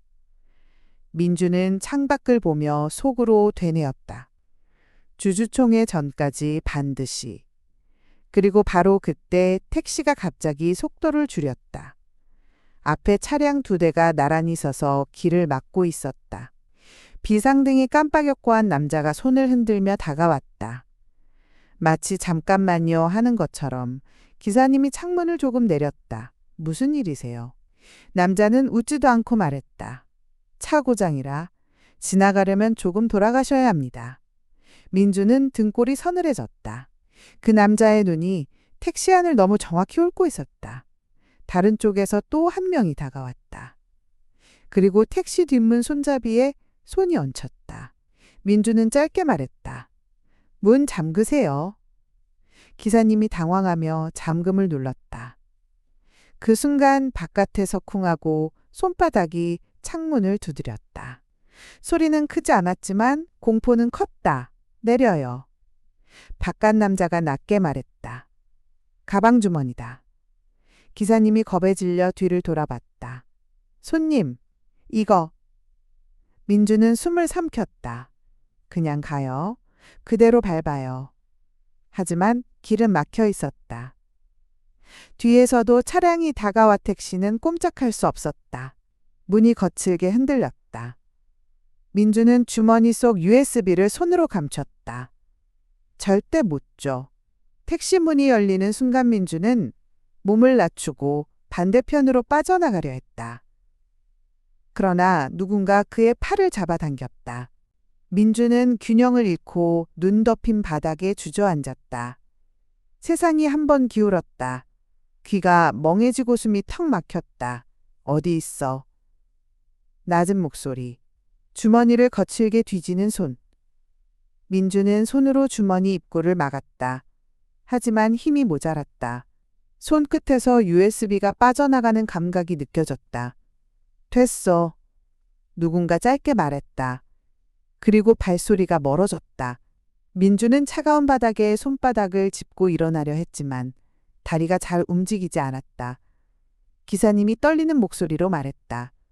손님, 괜찮아요. 민주는 대답 대신 휴대폰을 찾았다. 화면에 금이가 있었다. 지윤에게 다시 전화를 걸었지만 이번엔 통화가 끊겼다. 눈이 속눈썹에 붙었다. 민주는 이를 악물었다. 증거가 사라졌다. 모든 게 끝난 것 같았다. 그런데 사소한 일처럼 보였지만 그 순간 민주는 깨달았다. 영상만이 증거가 아니다. 자신의 얼굴, 자신의 이름, 자신이 여기까지 온 과정, 그 자체가 증언이다. 민주는 비틀거리며 택시에서 완전히 내려섰다. 그리고 입술을 깨물며 말했다. 주주총회 가야 해. 그는 아직 몰랐다. 그곳에서 태석이 마지막 칼날 같은 질문을 준비하고 있다는 걸. 모레 아침 HAN 그룹 주주총회장은 냉정하게 밝았다. 사람들은 정장을 입고 서로의 손을 잡고 서로의 약점을 계산했다. 단상 위 화면에는 안건이 떠 있었다. 신지윤 회장 해임건. 최태석은 맨 앞줄에 앉아 있었다. 미소는 없지만 승리에 여유가 있었다. 그는 옆 사람에게 작은 목소리로 말했다. 회사는 감정이 아니라 숫자로 움직입니다. 회의장은 웅성거렸다. 기자들도 뒤쪽에 자리 잡았다. 다들 기다리는 건진실이 아니라 장면이었다. 그리고 바로 그때 문이 열리며 신지윤이 들어왔다. 지윤은 검은 정장을 입었지만 어깨는 어제의 그녀와 달랐다. 무너진 사람의 어깨가 아니라 결심한 사람의 어깨였다. 그 뒤에는 경호원 도비서도 많지 않았다. 의장석에서 누군가 형식적인 말을 했다. 회장님 발언은 제한됩니다. 지윤은 고개를 끄덕였다. 변명하러 온 게 아닙니다. 지윤의 목소리는 단단했다. 발언권을 요청합니다. 회의장 한쪽에서 웃음 섞인 기침이 들렸다. 태석이 손가락으로 탁자를 톡톡 두드렸다. 해보시지. 그렇게 말하는 듯 했다. 지윤은 기자들을 보지 않았다. 주주들을 하나씩 바라봤다. 그리고 말했다. 저에 대한 소문 부끄럽습니다. 그녀는 한 박자 멈췄다. 하지만 오늘은 소문이 아니라 기록을 이야기하겠습니다. 의장이 시계를 봤다. 시간이 없습니다. 지은이 짧게 대답했다. 시간을 만들어야 합니다. 태석이 입꼬리를 올렸다. 기록이라. 회장님 기록은 이미 끝났습니다. 지은은 그 말을 받아치지 않았다. 대신 손바닥을 단상 위에 올려놓았다. 펜 하나를 집어들었다. 그 펜이 서명의 도구가 아니라 결단의 도구라는 듯이. 지우는 속으로 계산했다. 민준이 올 수 있을까? 아니 와야 한다. 오지 못해도. 그녀는 시작해야 했다. 사소한 일처럼 보였지만 지윤이 시간을 끄는 이 몇 초는 한 사람의 인생이 회복될 마지막 틈이었다. 그때 회의장 뒤쪽 문이 다시 열렸다. 사람들이 동시에 고개를 돌렸다. 누군가가 비틀거리며 들어오는 그림자가 보였다.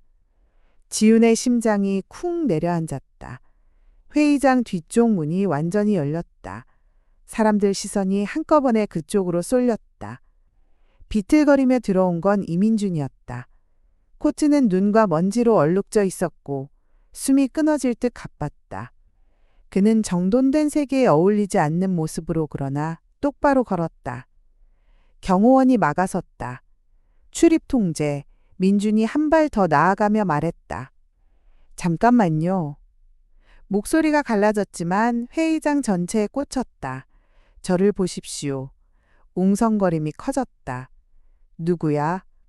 저 사람 그 루머에 나온 누군가는 이미 핸드폰을 들어 촬영하고 있었다. 의장이 얼굴을 찡그렸다. 여기는 주주총회장입니다. 관계자 외에 민준이 단상 쪽을 향해 손을 들었다. 그는 물건을 들고 있지 않았다. 대신 자신을 내세웠다. 제가 관계자입니다. 민준은 지훈 옆에 서려 했고 경호원이 다시 팔을 뻗었다. 그때 신지윤이 낮게 말했다. 놓으세요. 짧은 한마디였다. 경호원의 손이 멈췄다. 민준은 단상 가까이까지 걸어가 지훈 옆에 섰다. 두 사람 사이에 거리 그리고 비슷한 엽선이 회의장 공기를 바꿨다. 누구는 고개를 갸웃했고 누구는 입을 다물지 못했다. 최태석이 느긋하게 웃었다. 회장님 이게 뭡니까? 감정극으로 표를 뒤집을 수 있다고 생각. 민준이 태석을 보지 않고 주주들을 바라보며 말했다. 저는 여기서 동정을 구하지 않습니다. 그는 숨을 한 번 고르고 더 또렷하게 이어갔다. 저는 사실을 말하러 왔습니다. 그리고 제 존재가 사실입니다. 순간 회의장 곳곳에서 낮은 탄식이 새어나왔다. 누군가는 민준과 지훈을 번갈아 보며 말없이 고개를 끄덕였다. 말이 필요 없는 닮음이 있었다. 지훈은 민준의 손끝이 떨리는 걸 봤다. 추위 때문만이 아니었다. 그 떨림은 버티고 왔다는 떨림이었다. 의장이 마이크를 두드렸다. 질서 유지, 근거가 있습니까? 민준이 대답하려는 순간 태석이 먼저 치고 들어왔다. 근거라면 회장님이 정신적 혼란에 빠졌다는 근거는 차고 넘칩니다. 태석은 회의장 스크린에 신문 헤드라인들을 띄우게 했다. 주주 여러분 보십시오. 기업은 신뢰로 움직입니다. 회의장이 다시 흔들렸다. 민준은 입술을 깨물었다. USB는 빼앗겼다. 눈에 보이는 영상은 없다. 하지만 지훈이 마이크를 잡았다. 근거는 제가 지금부터 만들겠습니다. 그 말이 떨어지는 순간 태석의 표정이 아주 잠깐 굳었다. 그리고 바로 그때 지은은 준비해온 서류 한 장을 단상 위에 올려놓았다. 펜이 종이 위에 닿는 소리 가요리처럼 맑게 울렸다. 지은은 서류를 한 장씩 펼쳤다.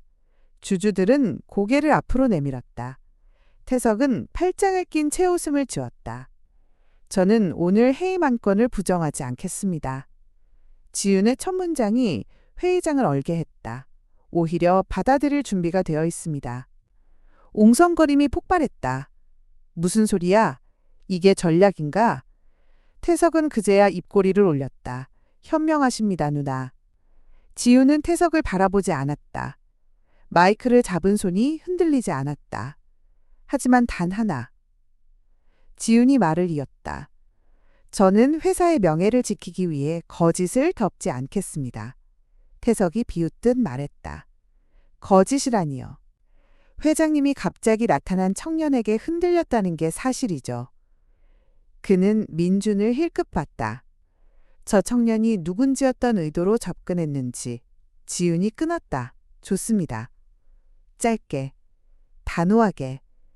그 의심이 가능하다고 가정하죠. 그래서 저는 제 권력을 내려놓겠습니다. 회의장이 조용해졌다. 지윤은 서류 첫 장을 들어 보였다. 백지 신탁이라는 글자들이 선명했다. 저는 제 보유지분 전부를 공정한 절차를 위한 백지 신탁에 맡기겠습니다. 지윤이 천천히 말했다. 수사와 조사 과정에서 제가 영향력을 행사할 여지를 없애겠습니다. 주주석에서 누군가가 벌떡 일어났다. 회장님, 그건 회사 통제권을. 지윤이 고개를 끄덕였다. 맞습니다. 통제권을 내려놓는 겁니다. 태석의 얼굴이 처음으로 흔들렸다. 그는 급히 말했다. 누나, 그건 경영권 포기입니다. 이사회가 당신을. 지윤이 태석을 바라봤다. 처음으로 정면으로. 나는 회사보다 진실을 택한다. 그 한 문장 애회의장의 공기가 바뀌었다.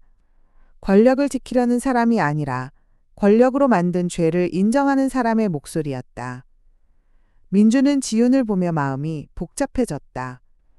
20년의 분노가 사라지진 않았다. 하지만 지금 지윤은 말이 아니라 행동으로 값을 내고 있었다. 태석은 목소리를 낮추려 했지만 떨림을 숨기지 못했다. 감정에 휘둘리면 다 같이 망합니다. 지윤이 천천히 펜을 들어 서류에 서명했다. 사각. 펜 끝이 종이를 긁는 소리가 또 한 번 울렸다. 사소한 일처럼 보였지만 그 서명은 해명이 아니라 단절이었다. 태석이 가장 의지하던 무기, 권력 싸움, 이 순간 힘을 잃었다. 그리고 바로 그때 회의장 뒤쪽 스크린이 갑자기 켜지며 낯선 영상통화 화면이 떠올랐다. 회의장 스크린엔 별장 거실이 비쳤다. 따뜻한 조명작은 테이블 그리고 흔들의자. 그 흔들의자 옆에 이동수가 앉아 있었다. 담요를 무릎에 덮고 목에는 그 은색 메달이 걸려 있었다. 사람들은 숨을 삼켰다. 태석은 재빨리 일어나 외쳤다. 이건 불법 촬영입니다. 회의 절차를 의장이 당황하며 손을 들었다. 누가 연결했습니까? 민준이 낮게 말했다. 제가 부탁했습니다. 동수의 눈은 평소보다 맑았다. 아주 잠깐, 정말 잠깐만 찾아오는 맑은 순간이었다. 그 순간이 지금이라는 개민주는 믿기지 않았다.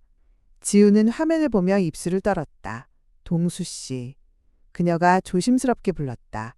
화면 속 동수가 고개를 들었다. 지훈. 그는 천천히 말했다. 그리고 메달을 손바닥으로 감싸주었다. 마치 기억을 붙잡는 사람처럼. 의장이 마이크를 켰다. 증언하실 내용이 있으십니까? 동수는 잠시 생각하듯 눈을 감았다. 그리고 바로 그때 그는 아주 또렷하게 말했다. 그날 차를 몰던 건 태석이었어. 회의장이 얼어붙었다. 태석의 얼굴이 굳었다. 그는 웃음을 만들려 했지만 입꼬리가 제대로 올라가지 않았다. 말도 안 됩니다. 태석이 빠르게 말했다. 치매 환자의 착각을. 동수는 화면 속에서 손을 들었다. 손가락이 떨렸지. 만방향은 정확했다. 차 번호. 그가 말을 더듬다 한숨을 쉬고 다시 또렷하게 말했다. 그 차 번호 내가 기억해. 그날 내가 봤으니까. 회의장 안에서 누군가가 중얼거렸다. 차 번호를? 그걸 어떻게? 동수는 천천히 숫자를 읊었다. 중간에 멈칫했지만 다시 이어갔다. 민주는 손바닥이 땀으로 젖는 걸 느꼈다.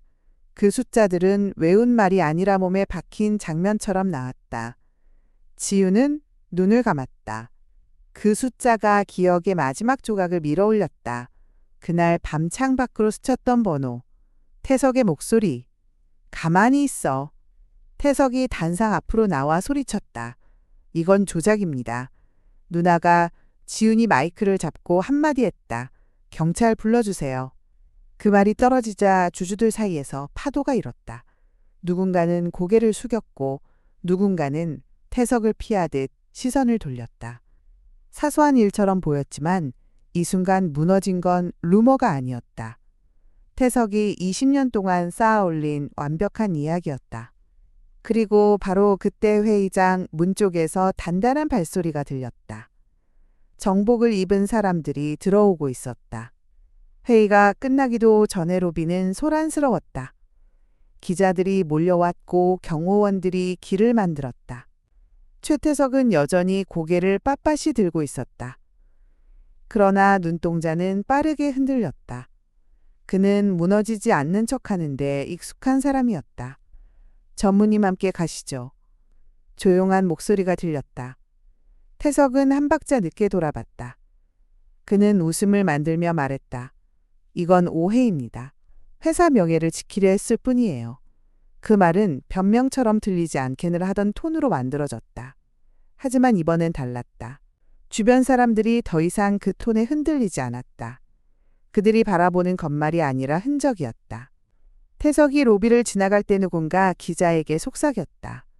저 사람 끝났어. 태석의 어깨가 아주 잠깐 움찔했다. 그 짧은 움찔함이 그의 진짜 두려움이었다. 지우는 로비 한쪽에 서 있었다. 그녀는 태석을 증오의 눈으로 보지 않았다. 오히려 오래된 빚을 정리하는 사람처럼 담담한 눈이었다. 태석이 지훈을 지나치며 낮게 말했다. 누나 결국 네가 회사를 망쳤어. 지훈이 대답했다. 아니, 네가 가족을 망쳤지. 태석은 말문이 막힌 듯 했지만 곧 고개를 돌렸다. 그리고 그때 민준이 한 발 앞으로 나왔다. 민준의 손이 움켜쥐어졌다. 지훈을 향한 분노, 태석을 향한 분노, 그리고 20년의 허기가 한꺼번에 올라왔다. 그는 태석에게 달려들지 않았다. 대신 자기 손을 내려놓았다. 지금 필요한 건 분노가 아니라 끝까지 버티는 힘이었다. 태석이 끌려가듯 로비 출입문 쪽으로 이동했다. 기자 플래시가 번쩍였다. 그 빛 속에서 태석의 얼굴은 더 창백해 보였다. 문이 닫히기 직전 태석이 마지막으로 소리쳤다. 너희는 나 없이 못 굴러가. 그 외침은 회사를 향한 게 아니라 자신이 붙잡고 있던 세계를 향한 절규였다. 로비가 조금 조용해졌을 때 지훈이 민준에게 다가왔다. 말없이 그녀는 천천히 손을 뻗었다. 민준은 잠깐 망설였다. 그 손을 잡는 건 용서가 아니라 그저 시작일 뿐이다. 민준은 결국 지훈의 손을 잡았다. 지훈의 손은 따뜻했지. 만 민준의 가슴은 아직 차가웠다. 지훈이 낮게 말했다. 미안해. 민준은 대답하지 못했다. 대답이 나오면 울음이 나올 것 같아서 사소한 일처럼 보였지만 손을 잡는다는 건과거를 지운다가 아니라 함께 갚겠다는 약속이었다. 그리고 바로 그때 민준의 휴대폰이 울렸다. 병원 번호였다. 민준의 얼굴이 다시 굳었다. 싸움이 끝난 게 아니었다. 이제부터가 시작이었다. 봄이 왔다. 하지만 봄은 모든 걸 마법처럼 바꾸지 않았다. 그저 바람이 덜 차가워졌을 뿐이었다. 작고 아담한 주택의 부엌에서 냄비 뚜껑이 조용히 울렸다. 지우는 앞치마를 두르고 밥을 뜸들이고 있었다. 그 모습은 회장실의 그녀와 너무 달라서 민주는 아직도 가끔 낯설었다. 식탁은 크지 않았다. 대신 따뜻했다. 창문으로 햇빛이 들어오고 오래된 라디오에서 낮은 음악이 흘렀다. 민주는 그 음악을 들을 때마다 별장에서 들었던 자장가를 떠올렸다. 거실 쪽에서 흔들의자가 살짝 움직였다. 이동수는 담요를 덮고 앉아 있었다. 그의 목에는 여전히 그 메달이 걸려 있었다. 조개 모양 은빛이 햇빛을 받아 작은 점처럼 반짝였다. 동수는 가끔씩 멍하니 창밖을 보다가 갑자기 웃었다. 이유는 아무도 몰랐다. 하지만 웃음이 있다는 것만으로 도민주는 숨을 고를 수 있었다. 민주는 스케치북을 펼쳤다. 연필을 쥐자 손이 자연스럽게 움직였다. 그는 집의 형태를 그렸다. 크지도 화려하지도 않은 집. 그러나 바람이 새지 않는 창문 따뜻한 부엌 그리고 작은 정원. 지훈이 그 옆에 앉아 말했다. 그 색은 조금 더 부드럽게 가면 어때? 민주는 고개를 끄덕였다. 예전엔 이런 말들을 사람도 없었는데. 지훈은 그 말을 듣고 잠깐 멈췄다. 그녀는 변명하지 않았다. 대신 조용히 밥그릇을 민준 앞에 놓았다. 오늘은 미역국을 제대로 끓였어. 지훈의 말에 민준이 아주 작게 웃었다. 지난번보다요? 이번엔 내가 버튼도 안 틀렸어. 둘 사이에 잠깐 웃음이 흘렀다. 그 웃음은 축제의 웃음이 아니라 겨울을 통과한 사람들의 얇은 온기였다. 그때 동수가 갑자기 말했다. 혜인. 민준의 연필이 멈췄다. 지윤의 손도 멈췄다. 동수는 멍한 눈으로 메달을 만지며 창밖을 가리켰다. 저기. 민준은 창밖을 봤다. 꽃이 핀 나무가지가 흔들리고 있었다. 그게 전부였다. 지윤이 낮게 숨을 들이마셨다. 그 이름은 아직 정리되지 않은 장부처럼 남아있었다. 20년의 공백은 하루아침에 다 메워지지 않는다. 민주는 연필을 다시 쥐었다. 그리고 스케치북 한쪽에 작은 조개 모양을 그렸다. 메달. 그건 비밀이 아니라 이제 기억의 문이었다. 지훈이 조용히 말했다.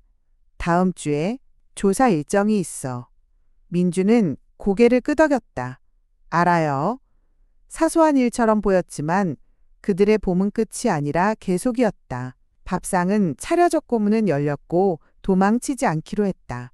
그리고 바로 그때 라디오에서 익숙한 멜로디가 흘렀다. 동수가 아주 낮게 그 멜로디를 따라 흥얼거렸다. 지우는 눈을 감았다. 민주는 연필을 멈추지 않았다.